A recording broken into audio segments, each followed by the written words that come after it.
Good afternoon. I'm Rick. Jacob. This is Kyle. Hello, everyone. So, welcome to our tasting. This week we're going to bring Kyle Knox. He's a professional surfer. He's also a winemaker. And he made, co-winemaker?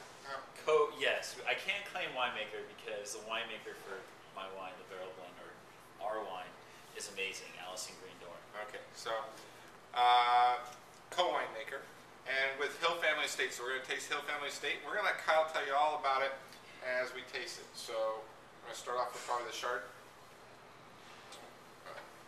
Let's go here. So tell us about this Chard. This is Carly's Cuvée Chardonnay, 2009.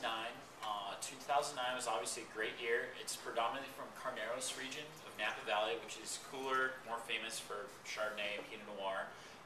And what makes Hill Family Estate really interesting in making this wine is they are predominantly grape growers, and so they mostly sell a lot of their fruit. So the same grapes that go into Farniente Chardonnay goes into this, and starting in 2009. the same grapes. The same grapes, yes. So they sell a lot of their grapes that they grow to Farniente, and they had a little bit too much demand for their Chardonnay, and so they stopped selling a lot of those grapes to Farniente and held them for themselves to put into Carly's Cuvée. Oh, why not? It's probably half the price. What do we sell Farniente for, Jake? Our Farniente, the Hill Family. 21. 21 for the Hill Family Chardonnay. Yeah, it's a screaming deal compared to Farniente, obviously. I sold a lot of this too. Yeah, it's good Chardonnay. It's definitely got Carneros on the nose. I don't know why I always get banana. There's banana. There's a little bit of banana in here. It's the only Chardonnay that we have that I get that.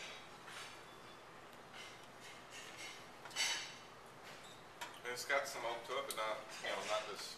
No, it's really well balanced. Yeah, it's well balanced. It's got some nice acid to it. So Kyle, you brought a surfboard today. Because again, Kyle's a professional surfer as well as a co-winemaker.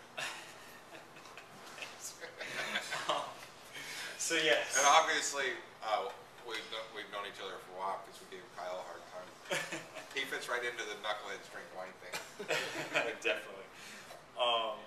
So yeah, we definitely have a surfboard behind us, and the story, to finish up with the Chardonnay, is the reason why it's called Carly's Cuvée is because Carly had cancer when she was younger, and she actually had to have a double hip replacement because of all the chemotherapy she went through.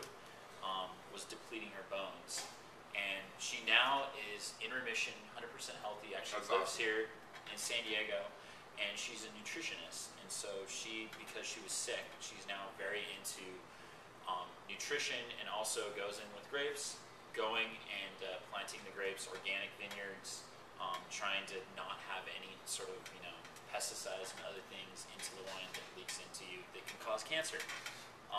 That's cool. It's pretty awesome. That's really good. So that's sort of a neat I was story. going to ask you where Carly's Cuvée, where the name actually came from. Yep. That's the daughter of... Brian, right? So no, this is the daughter of Doug Hill, Okay. the patriarch of Hill Family, and he is So the... Ryan's sister? So it's Ryan's sister. So Ryan Hill. Moving on to this wine. So we have Doug Hill, who's the father, who is a really famous vineyard manager and grower in Napa, in charge of over 1,200 acres in Napa. Grows for Silver Oak, Duckhorn, obviously the Farniente, Cake Bread, ton of big names, very famous vineyards, very prestigious and known in the industry. And moving on to my wine, speaking of Duckhorn, Where you're the co-winemaker. I can't. You're killing me. I wish I could claim more in the winemaking. I get to go and do the fun part, which is go and work on the blend and say, okay, put in a lot more Atlas Peak Cabernet into it. More Atlas Peak. Yeah, please. What a little more Halmel. What's the name of this one? So this is the barrel blends. It's got a little wave with a surfer on the Yeah, label. some guy on the label that's surfing. Was that you? Beautiful. Is that you?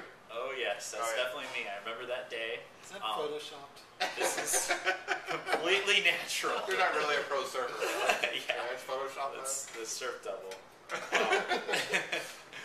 But yeah, this actually, the photo was taken in Baja Malibu in late 2010, around Christmas time. Amazing day. We change the label up every year, and and we also change the blend up every year. And trying to make the best bottle of wine that comes in at around $20 retail, sometimes under, sometimes a little What do over. we sell it for? 17. Well, there you go. Great place to go and get it. I'm sorry. What are the varietals? Sorry. You remember? So the varietals here. As a co-winemaker, do you remember what you put in here? Yeah. So we have a blend of Merlot, Cabernet Sauvignon, Charbonneau, which is new this year, which is sort of a crazy. Yeah, it's a cool grape varietal. We got some great hillside Charbonneau that we put in it. Syrah, little Petit Syrah, a little Malbec is the blend this year, and actually a little smidgen. I don't know if it counts. 1% Sangiovese. Of course, it counts. So it counts. And so actually Sangiovese added a little bit of acidity and structure to the wine. Charbonneau gave it some nice fruit and also sort of voluptuousness. Merlot, it's a combination. Merlot comes from Beauterre Vineyard, Valley Floor fruit. Really good stuff. Same stuff that goes into the Hill Family Normal Merlot. Cabernet Sauvignon comes from a blend of Valley Floor and also a little bit of Atlas Peak. A little bit of Atlas Peak. Always got to bug, sort of steal some barrels and put them into the wine. Oh, cool. Which is fun. So where's it? So you got the surfboard, and it's red. To dye a surfboard with wine. So yes, this is actually our fun project, my baby. This is a brand new board here, stained with wine. Sweet. And went a little crazy on the design on this one. It's really fun when you stain it, because we stain it with actual wine and it smells really good. Stains the whole room, and you can walk through the room with your mouth open and go, taste it, which is neat. How we doing on time, Megan? Oh yeah, well we better get going here, or YouTube won't put us on. So, but anyway, in closing, anything you want to talk about? Well, we didn't talk about the tasting characteristics of this. What do you? I love it. I think it's an awesome wine, and I have a lot of people that have had this. Kyle was here for a wine dinner in February, I think, February or March, something like that, when we did Hill Family Wine Dinner, and we've had a lot of people that were at that wine dinner that bought the wine, but keep coming back and buying more and more. Particularly the barrel blend, they really, more than anything, that's what they really like, because it's a quality wine for $17 a bottle.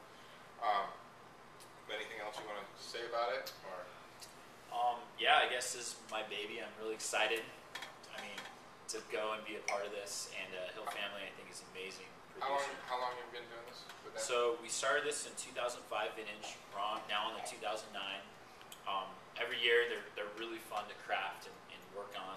Just was up in Napa working on the 2010 with Allison. Cool. Which is neat. So yeah. And staying on surfboards, obviously. Yeah, staying surfboard is going surfing. Well, before drinking wine. We really appreciate you bringing your surfboard in and coming in and tasting this with us. And anyway, thanks for watching. We'll see you next week. And follow us at sagegrill.com, twitter.com/sagegrill, and facebook.com/sagegrill. And I'm good at that now. You got it down. I got it down. Say goodbye, Kyle. Thank you guys. See you next week. Thanks. Bye-bye.